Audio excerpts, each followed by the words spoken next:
Hello வணக்கம். இப்போ ஒரு 500 rupees நோட் உங்களுக்கு கொடுக்குறோன்னு வச்சுக்கோங்க. அது நீங்கள் எங்கே மாற்றினீங்கனாலும் 500 rupeeஸோட வேல்யூ மாறாது. அதே நேரத்தில் அதை கீழே போட்டு கசக்குறீங்க.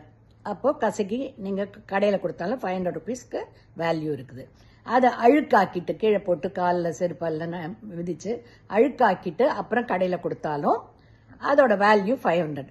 அதே மாதிரி தான் நம்ம வாழ்க்கையிலையும் ஒரு முக்கியமான பிரின்சிபல் ஞாபகம் வச்சுக்கணும்.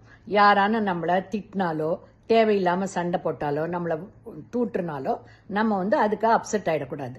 பிகாஸ் நம்ம வேல்யூ அவங்களுக்கு தெரியல. அதனால தான் தே ஆர் லைக் தட். நம்ம வேல்யூ நமக்கு தெரியும், ரைட்டா?